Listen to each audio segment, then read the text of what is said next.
Narinig mo na ang mga kwento ng mga bagay na nagtatago sa ilalim ng iyong kama. Ang mga oni na may mga pamalo na bakal, o ang mga kutsisake ona na naghihintay sa hamog na may kalawang na gunting. Tinuruan tayong matakot sa dilim dahil sa kung ano ang maaaring nasa loob nito. Ngunit paano kung ang pinakanakakatakot na bagay sa silid ay wala roon para saktan ka? Paano kung ang malamig na lamig sa iyong liig ay hindi isang mandaragit kundi isang kalasa? Ngayon, titingnan natin ang mabuting yokai. Ngunit huwag kang magpalinlang sa salitang mabuti. Ang mga nilalang na ito ay sinauna, halimaw at kakaiba. Hindi ka nila pinoprotektahan dahil mahal ka nila. Pinoprotektahan ka nila dahil sa kanila ka. Kilalanin ang Akaname. Sa hindi sanay na mata, siya ay isang bangungot, isang humanoid na may pulang balat, may kuko na may dila na mas mahaba kaysa sa braso nito, na tumutulo ang malapot na laway. Sinasabi ng alamat na lumilitaw siya sa kalaliman ng gabi upang dilaan ang dumi mula sa mga bathtub at inidoro. Parang nakakadiri, tama ba? Ngunit tingnan ng mas malalim. Sa sinaunang Japan, ang dumi ay nangangahulugang sakit, salot, kamatayan. Ang Akaname ay isang tahimik na tagapag-alaga ng kalinisan. Hindi niya gusto ang kaluluwa mo, gusto niya ang dumi na siyang papatay sa iyo sa kalaunan. Kung makarinig ka ng basa at maindayog na sampal-sampal sa banyo mo ng alas negatibo, 3 ng umaga, huwag mong buksan ang pinto.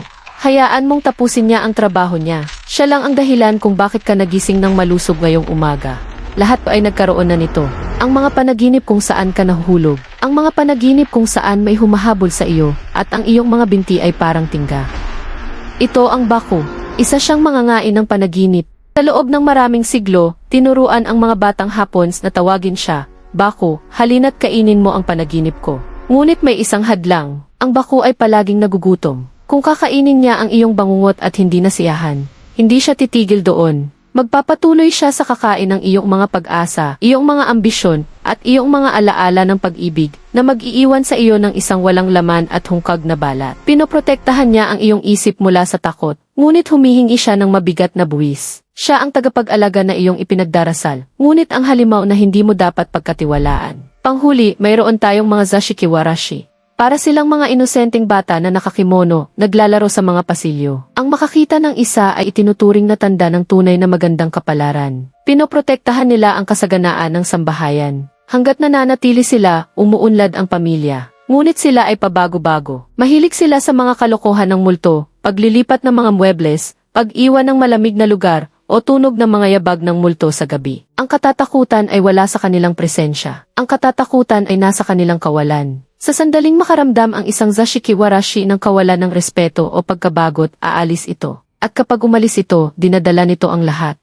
Ikinukwento ng kasaysayan ang tungkol sa mga mayayamang pamilya na nahulog sa kapahamakan, sakit, at kabaliwan ilang araw matapos umalis ang kanilang espiritu. Hindi lamang sila mga bisita, sila ang espiritual na pandikit na nagbubuklod sa iyong buhay. Ang mundo ay mas matanda at mas kakaiba kaysa sa gusto nating aminin. Ginugugol natin ang ating mga buhay sa pagsisikap na pigilan ang mga halimaw sa labas, hindi natin namamalayan na ang mga halimaw ay nasa loob na, nagbabantay. Hindi sila mukhang mga bayani, hindi sila kumikilos na parang mga anghel. Sila ay kakilakilabot, gutom at nakakatakot. Ngunit sa isang mundong puno ng mga bagay na gustong sumira sa iyo, marahil ay dapat kang magpasalamat sa halimaw na siyang tahanan ng iyong tahanan. Matulog ka ng mahimbing ngayong gabi, hindi ka nag-iisa. Isipin ang isang buhay na nabubuhay sa ilalim ng anino ng isang tahimik na tagapag-alaga, isang presensya na ang mismong bisa ay pinamamahalaan ng pagiging di nakikita nito. Sa malalim na kaalaman ng pandaigdigang alamat, lalo na sa loob ng mga banayad na misteryo ng tradisyong Hapones, ang ugnayan sa pagitan ng isang tao at ng kanilang tagapagtanggol ay madalas na binibigyang kahulugan ng ang nakatagong benepisyo. Ang konseptong ito ay nagmumungkahi na para tunay na mapangalagaan ng isang yokai ang kanyang alaga, dapat itong manatiling isang multo sa makina ng iyong pang-araw-araw na buhay. Ang katahimikang ito ay kadalasang isang pangangalaga sa dalas ng tao. Sa maraming esoteric na teorya, sa sandaling malay ka sa supernatural, magbabago ang iyong panloob na vibration.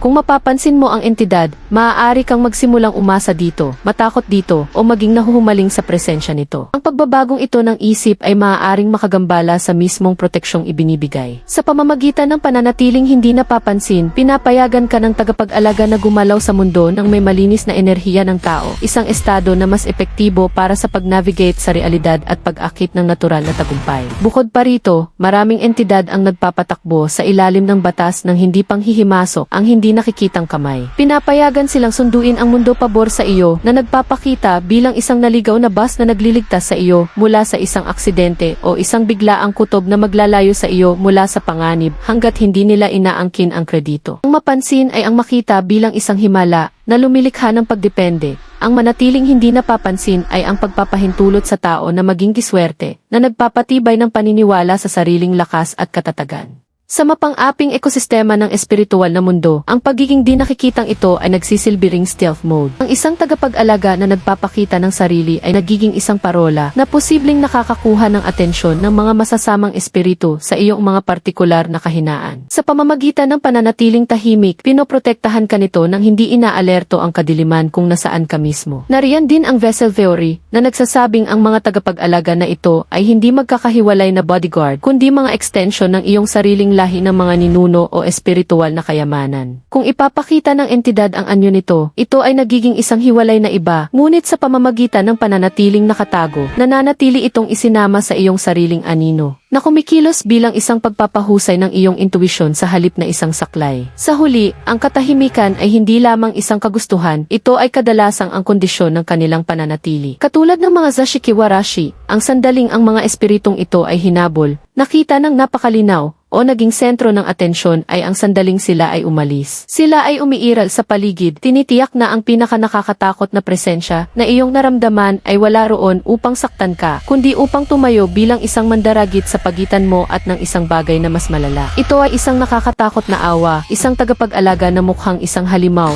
upang hindi mo na kailangang makita ang tunay na halimaw. Ito ay isang nakakakilabot na magandang konsepto sa alamat, ang ideya na ang takot na nararamdaman natin ay hindi isang babala tungkol sa nilalang sa silid, kundi isang bunga ng kapangyarihan nito na ginagamit bilang isang kalasag. Sa espiritual na kadena ng pagkain, ang pinakamahusay na paraan upang ilayo ang isang kawan ng mga lobo ay ang pagkakaroon ng isang leon na nakatayo sa pintuan. Kung ang isang presensya ay parang napakalaki o mabigat, maaaring ito ay dahil ang nilalang ay nagpapalabas ng isang napakalaking espiritual na presyon upang lumikha ng isang patay na sona kung saan at mas masasamang espiritu ay masyadong takot na pumasok. Hindi mo nararamdaman ang mali siya, nararamdaman mo ang bigat ng isang mataas na antas na tagapag-alaga. Sa biolohikal na aspeto, nahihirapan ang isip ng tao na makilala ang pagkakaiba sa pagitan ng iba't ibang uri ng supernatural. Ang ating amigdala ay may isang pangunahing pagtatakda, laban o takas, at kapag ang isang entidad ay madalas ng paglayo sa proyekto na inilaan para sa isang sumpa o demonyo, mahuhuli ka sa sona ng pagtalsik. Binibigyang kahulugan ng iyong katawan ang tindi ng proteksyong iyon bilang isang banta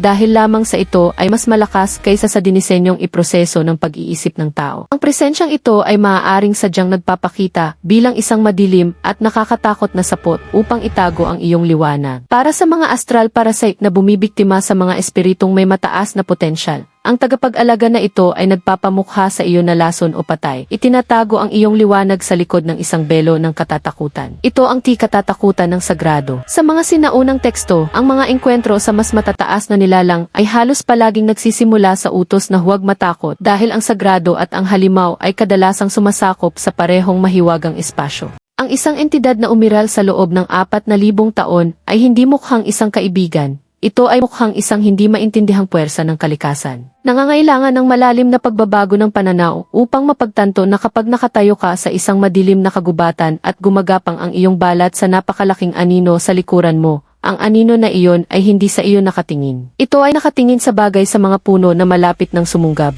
Ito ang sukdulang tagapag-alaga, isang presensya na sapat na nakakatakot upang itaboy ang tunay na kasamaan, nagtataglay ng mismong mga katangiang kailangan upang takutin ang mga bagay na hindi natatakot sa anupaman. Sinasabi nila matulog ka ng maaga para maging malakas ka, pero walang nagsasabi kung para saan ka dapat maging handa. Sana hindi mo na kailangan malaman.